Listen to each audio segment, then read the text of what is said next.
Бұл видеода сіздерге PHP туралы түсіндіргім келіп отыр. Новичоктарға арналған видео в основном. Мен де өзім новичок болам. PHP қалай жұмыс істейтін, то есть PHP емес, вообще CRUD қалай жұмыс істейтінін көрсеткім келіп отыр. Бұл жерде бізде CRUD мысалы ең базовый понятие, то есть create, read, update, delete деген. Осы бізде create и read туралы айтқым келіп тұр осы жерде. Бұл вообще қалай жасайды? Сіздер программировать етпес бұрын, мысалы код жазудан базовый түсінік болу керек та.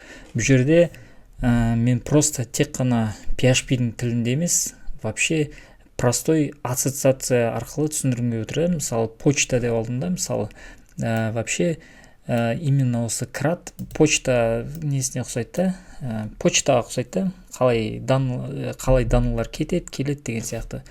Ал біріншіден бізде форма бар, мысалы форма, любой форма мысалы.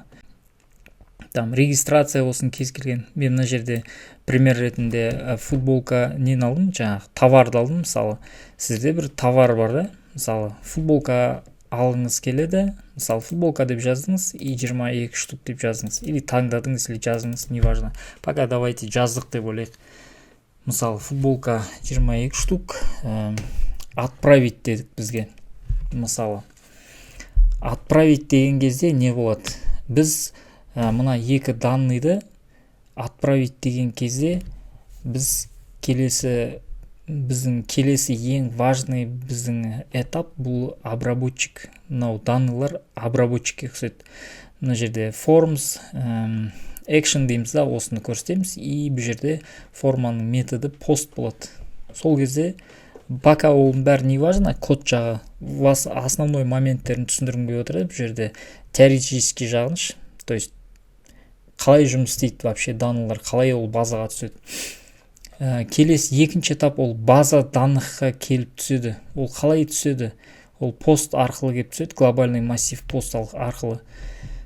Бұл жерде бізде мынау коробкалардың суретін қойдым, екі коробка. Бұл екі коробка дегеніміз бұл переменный. То есть бізде бұл массив пост болады, глобальный массив пост болады. Осы жерге келеді да, бұл екі переменный сақталады. То есть біреуіне футболка түседі и біреуіне 22 штук келіп түседі. Сол кезде біз осы жерден осыны ұстап аламыз да, осы обработчиктің ішінде біз оны SQL запростар жасаймыз, мысалы. Prepare, execute, мысалы. Не істеу керек ол данныйларды? Осы жерде функциялар қосылады, мысалы. Ол данныйларды не істеу керек? Қосу керек па, алу керек па, или удалить ету керек па деген сияқты.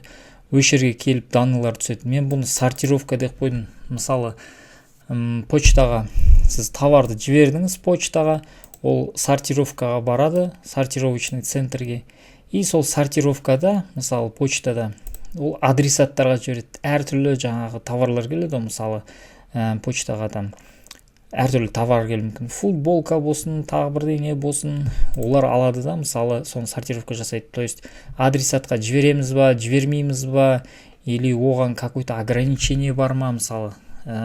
Егер почтамен біз ассоциация қалыптастырсақ, мысалы ойласақ, осындай ең важный этап осы негізі обработчик. Обработчиктан кейін не болады? Осы жерден шешілгеннен кейін, мысалы почта шешті, мысалы футболка, ладно, складқа жіберейік деді да, складқа жібереді потом. Ну, может быть, кішкене келмейтін шығар мына жерде жаңағы неменш, почтаменш. Но в целом құсайды да. Келесі этап бізде үшінші этап ол база данных MySQL-ге келіп түседі. То есть мына жақтан шештік, ладно, алдық та складқа лақтырайық дейміз да, и складқа лақтырамыз. Осыдан кейін біз не істейміз? Мысалы база даныққа келіп түседі. Футболка 22 штук, джинсы 5 штук, лампочка 15 штук. Біз мына жерде бірақ запрос жібермейміз ғой. Біз футболка алу мүмкінбіз, джинсы алу мүмкінбіз, лампочка алу мүмкінбіз. Каждый раз осылай бір нелерден, этаптардан өтеді, осы этаптан өтеді. Соң кейін бізде төртінші этап ол вывод данных, доставка клиенту. Бұл бізде жаңағы read қой.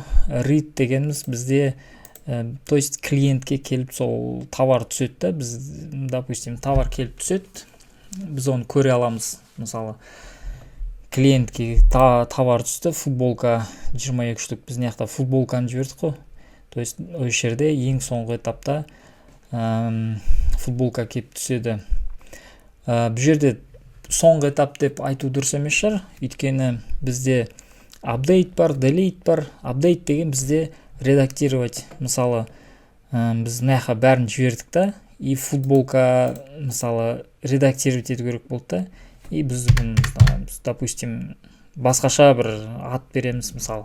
Сол кезде бізде база данықта өзгереді. Ол уже апдейт. Ол басқа сабақтарда көрсетемін деп ойлаймын. Егер қызық болса, комментарий жазып, подписка жасаңыздар. Осындай бір простой тілдермен түсіндіруге тырысам. Түсінікті тілменші, жаңағы андай программисттің тілі емес, более простой, доступный тілмен түсіндіруге тырысам.